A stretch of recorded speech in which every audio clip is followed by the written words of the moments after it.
Today is the Saturday, February 18.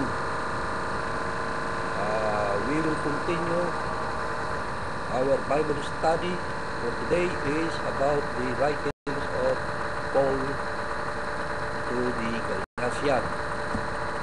Many Christian denominations or the teachers in the different Christian organizations misinterpret what Paul said of his writing to the Galatians. So we will study what really Paul said about the law. For your information or for your knowledge, when you read faith in the Bible, it means that characterized with faithful obedience. Faith is also believing to the unseen or in the future that will come to pass, and together obeying the law of our God Yahweh. So, faithful or faith is associated with faithful obedience and also believing in the future things to come to pass. So, Paul also mentioned that the law is a curse. Curse means a punishment of those people who disobey our God's law. So, I will study with you the meaning of what Paul said in the Galatians. So, please remember, in this study, I would like to look at the book of Galatians to try to understand how it relates to the Torah or the law. I'm now going to go verse by verse in order to ensure the clarity. For example, let's read in the Galatians 3 verse 1. It says, O foolish Galatians, who hath bewitched you? Meaning bewitched, deceived. Meaning bewitched is deceived. That you should not obey the truth. Meaning the truth is law.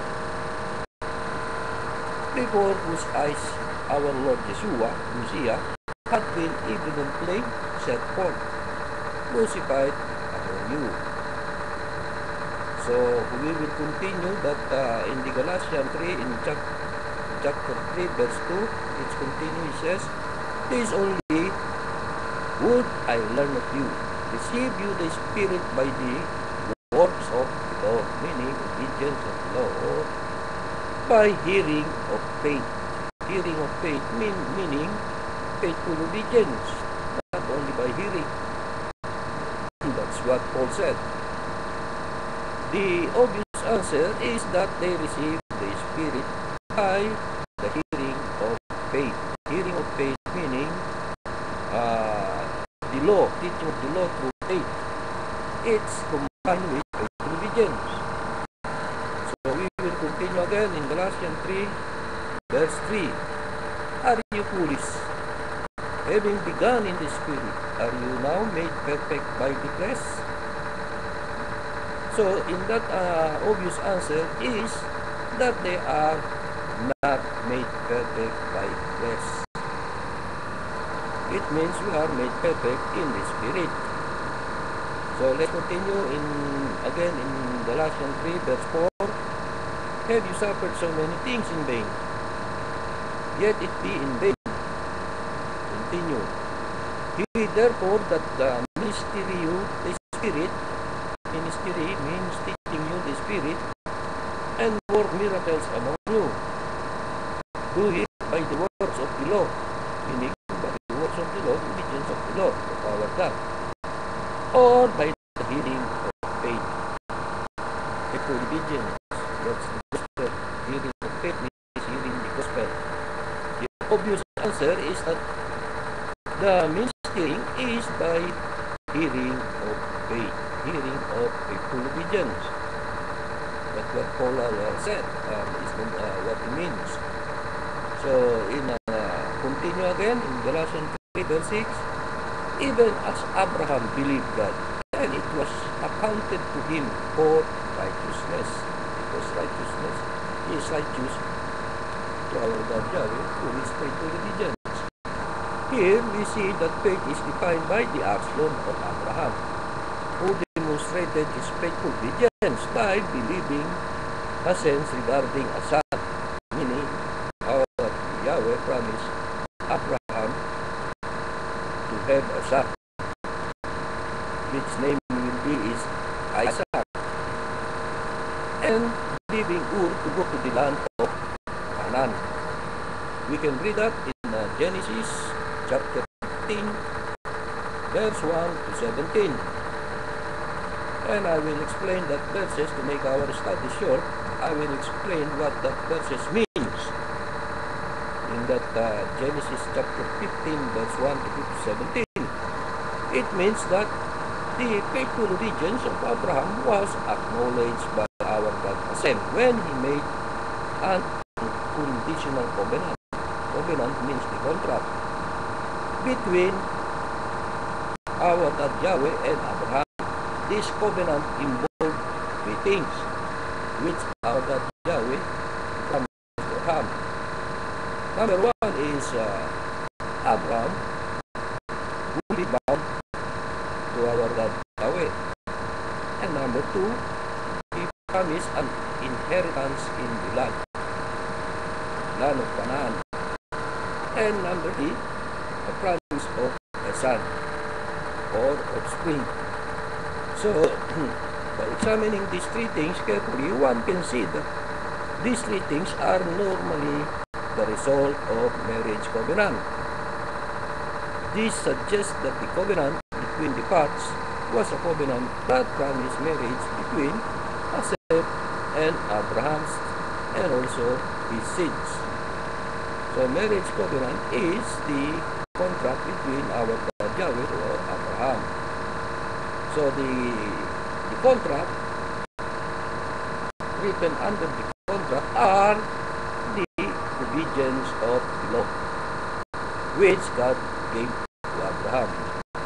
One of the most accepted explanations for why the animals were divided in half suggests that the two parties to any agreed or contract should look upon their new relationship as if they were now one and the same organism. That was during sacrificing the animal, God instructed Abraham to divide into half. So that's the animal will be divided, meaning they are one organ, only divided. So as the animal used by Abraham had been while they were alive, that is one. This union also suggests that marriage relationship. So, in the Jewish marriage relationship, we can study that later. The contract between two parties, which translate as condition or an engagement. Marriage contract setting out the terms of the marriage. The term of the marriage between our God and His people is the law. That is the contract between God, Yahweh, and His people, including the date and time of the wedding ceremony. This is, for example, was done verbally by Boaz. Boaz was in the book of Ruth. We can read that in the book of Ruth, chapter 3, verse 17. And that explained that we see that the covenant between the parts, or two parts, as our God Yahweh executed the contract with Abraham's seed in terms in future to our God, our Lord Jesus Christ, Messiah. So note that Abraham never received the promise of marriage in his age time.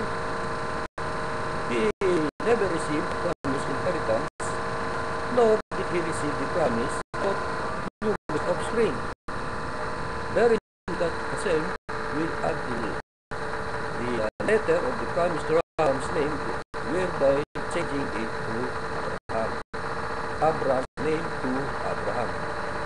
promise by our God to Abraham had not yet seen, but to his offspring.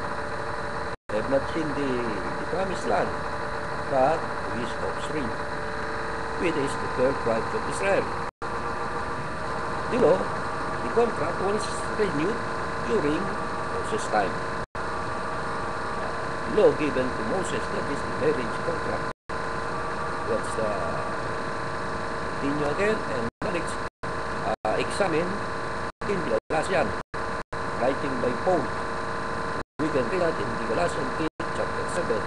It says, "Know you therefore that they which have faith, the same are the children of Abraham." So whenever we read faith, that's conclude to be full obedience.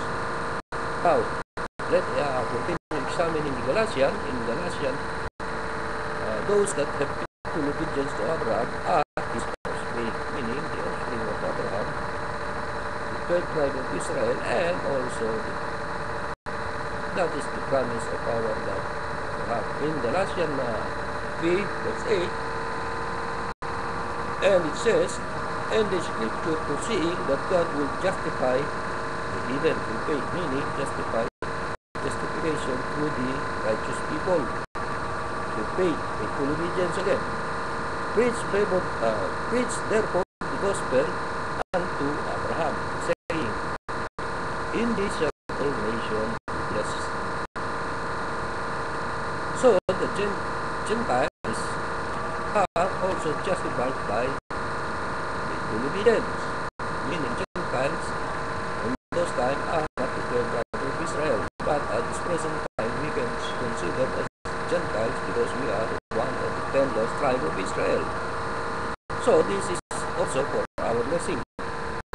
We can read that also in Galatians chapter 3, verse 9. So then they which be of faith are blessed with faithful Abraham, faithful obedience to Abraham, and those of like faith are those who will enter the marriage covenant with Hashem.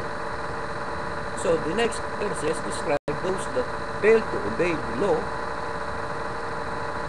is curse, meaning curse is a punishment of disobeying the law of our God Yahweh. So we can read that in Galatians 3, chapter 3, verse 10. It says, "For as many as are of the works of the law are under the curse," meaning the works of the law are under the curse. Those people who disobey the law, that is under the curse, or meaning under the punishment. For it is written, "Curse is everyone that continue not in all things which are written in the book of the law to them," meaning they disobey the law which is written in the book written by Moses, given to him by our God. They disobey. So that is curse to them. So we can continue what Paul said is reminding his people of the necessity to obey the law of our God given to Moses. Failure to do so result in a curse. Curse means punishment, because they agree that they will obey law. God spoke to them in the Mount Sinai during Moses' time that he promised that they will obey law. And the witness are the heaven and the earth. Those two witnesses. So if they obey the law, they have blessing. If they disobey the law, they will have curse or punishment. So we will continue. Now, even though we must obey the law, or else we will receive the curse if we disobey. Nevertheless, this law which we must obey does not justify us. It means in Galatians 3, verse 11, it says that no man is justified by the law in the sight of God, meaning we are all sinners. We are all sinners. Evident, the just shall live by faith. Meaning, the righteous people shall live by faith.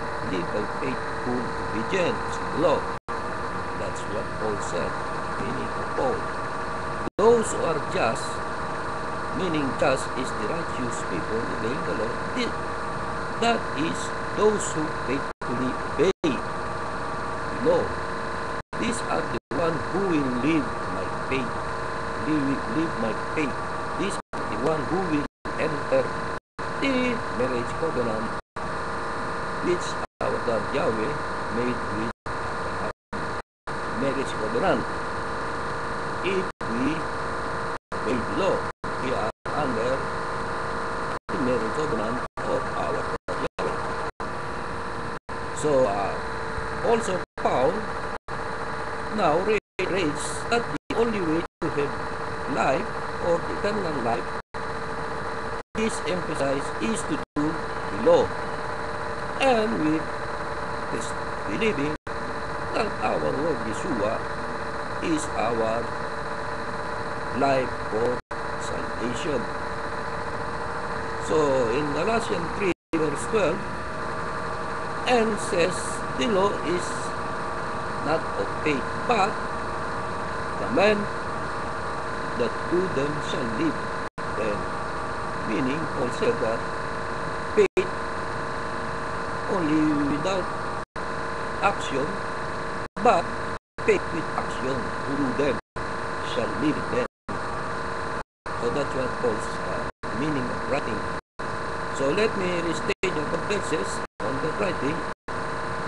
And the law is not of faith, but the man who does the law or obey the law shall live in its precepts. This is how we will live. Our Lord Jesus Christ, the Messiah, has redeemed those who obey the law from the curse. From the curse, meaning those who are sinful people. That comes from disobedience to the Torah, meaning our Lord Yeshua, through His forgiveness of our sin. Those who disobey the law of our God, our Lord Yeshua, can forgive us through our disobedience or our sins. So in 13, in the Galatians verse 3, chapter 3 verse 13, it says, the Messiah, our Lord Jesus Christ, has redeemed us from the curse of the law, meaning we are forgiven by our sin through the obedience of the law. That's what Paul said. Being made a curse for us, meaning a curse, we are a sinner, so we have punishment. For it is written, the curse or the disobedience of the law is everyone that hung on tree, meaning hung on tree, that is our Lord Yeshua. Living to our Lord Yeshua and after the forgiveness, we are redeemed from the curse of the law. That's what Paul said. Through our eternal life. So this verse begins a very mystical concept which must be understood in order to comprehend the depth of Saul's words, meaning it is the spiritual words of Paul. That's the meaning in that Galatians 3 verse 13. The basic concept is this: in the future to come, or the world to come, there will be a single body made up of all those who live by faith, meaning living by faith is faithful obedience through the law of our God. This body is called the Messiah. The body will be the bride who is going to marriage to our God Yahweh, as indicated by the covenant that our God Yahweh made with them. So the covenant is the contract of marriage between His people who obey the law. So Paul points out that Abraham did not receive what was promised. Messiah will receive that which was promised to Abraham.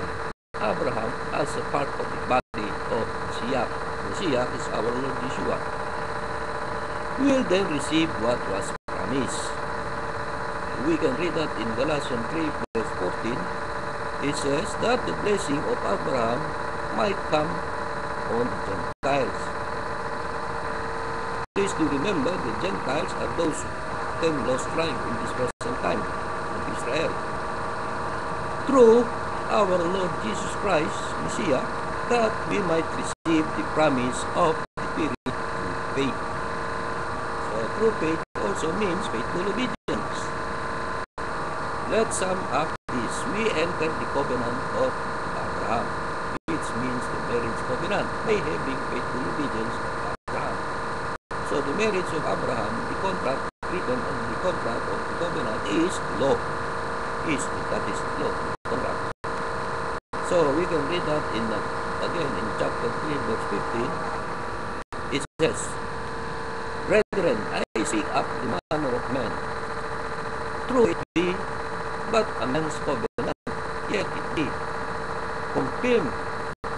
No man disannulled or added or to, meaning no added or changed the law of our God Yahweh. So we will pause this moment, my brothers and sisters. Thank you for listening, and we will continue later. God bless. Amen.